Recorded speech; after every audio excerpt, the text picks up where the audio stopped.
Hi everyone, today we are back with another concept, that is the stability in operational amplifier. So why we need stability in operational amplifier or other circuits? The stability itself indicates that the output signal should be stable, which means that whenever there is a change in input signal, the circuit should respond to that change and it will produce the corresponding output signal. Then we can call it as a stable signals, or the circuit should be work in the linear region. If you consider the operational amplifier, if the operational amplifier will work in open loop configuration, then we can say that within the minimum range, let us call the microvolt range, within that range only the signal will be linearly amplified. Means within the microvolt input signal, the circuit will operate in linear region. Out of that range, the circuit will operate in saturation. Means there exists a clipped output signal at the output of op amp. So in order to avoid that, we are preferring only the closed loop op amps or closed loop operational amplifier. But in the closed loop operational amplifier also, some of the applications we are facing the unstable criteria. Why we are facing that instability? So as we know that the operational amplifier itself internally consists of many blocks or many stages of circuits. Those circuits also consist of capacitors. So with the presence of capacitors, there exist a poles, and if that operation amplifier is used for some application, then extra poles or zeros are added to the internal transfer function of op amp.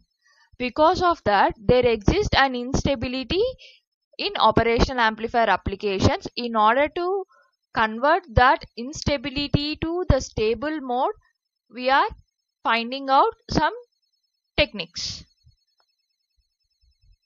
So let us see what are the easy methods to find out the stability in the operational amplifier circuits. So in order to explain the stability in the op amp circuits, let us consider the basic closed loop structure.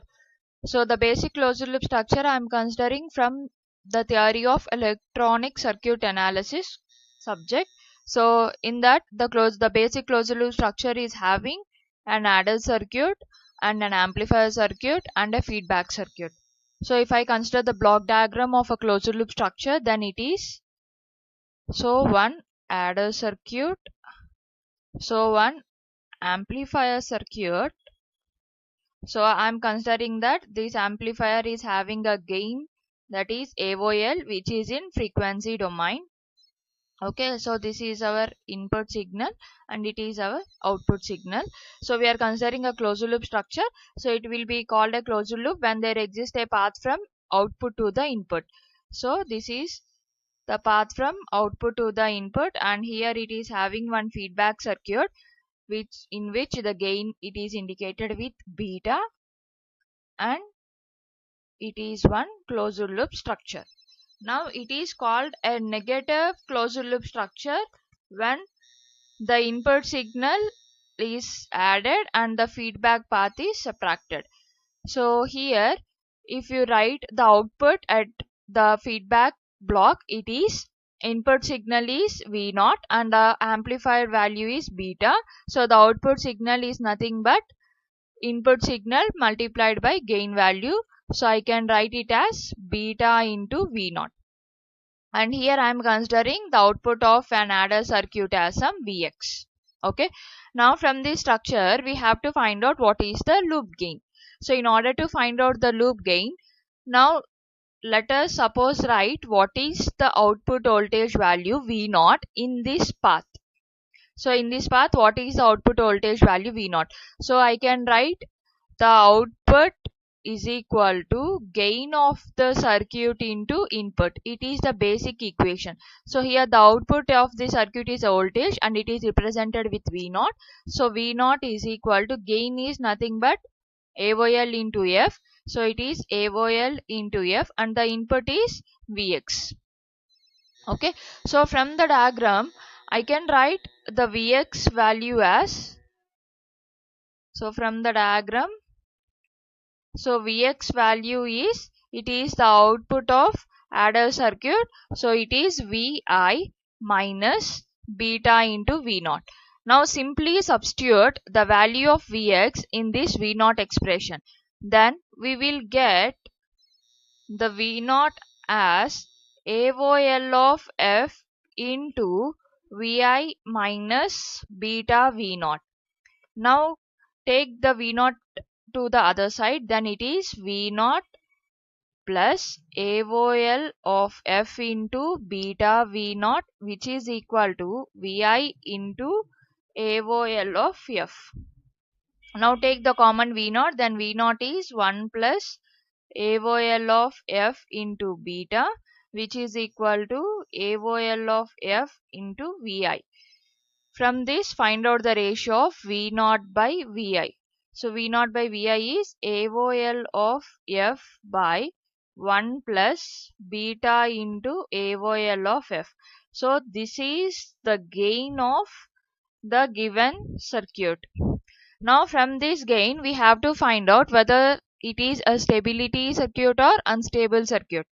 So in order to find the stability, we know that from the control systems, the characteristic equation part must be 0.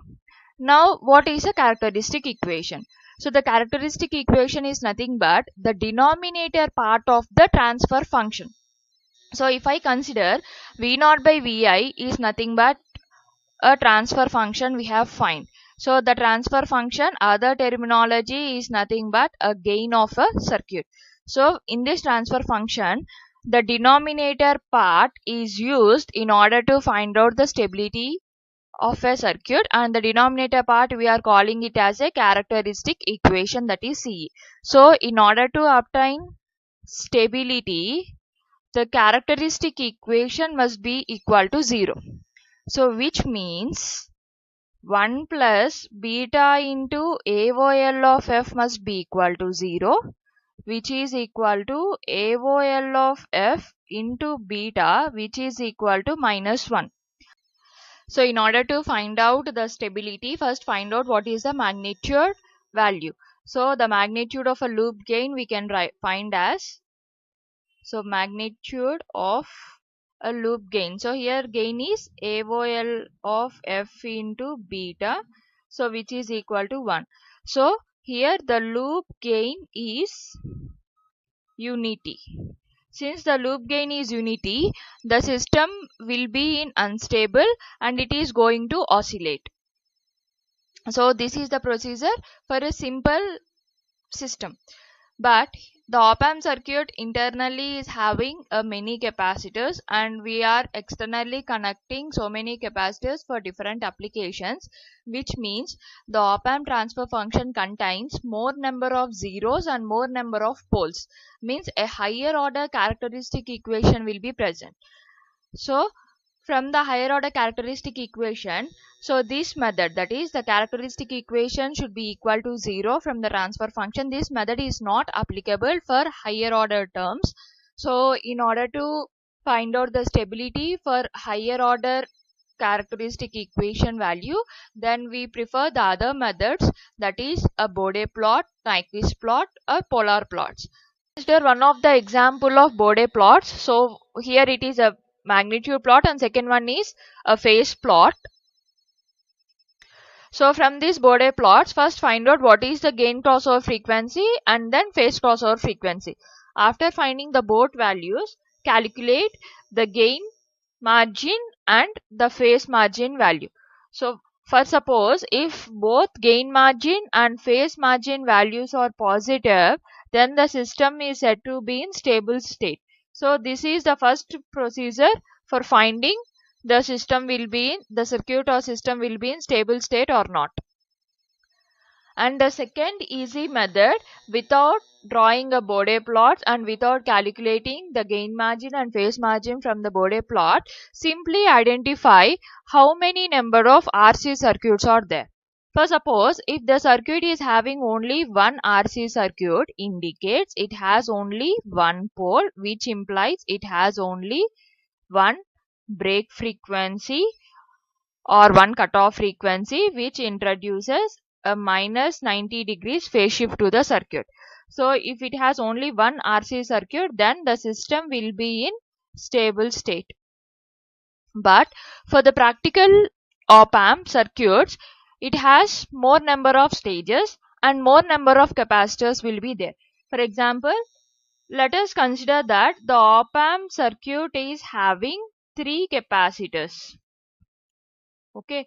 Now, what are the poles we are having? We are having, since 3 capacitors indicates 3 poles will be there.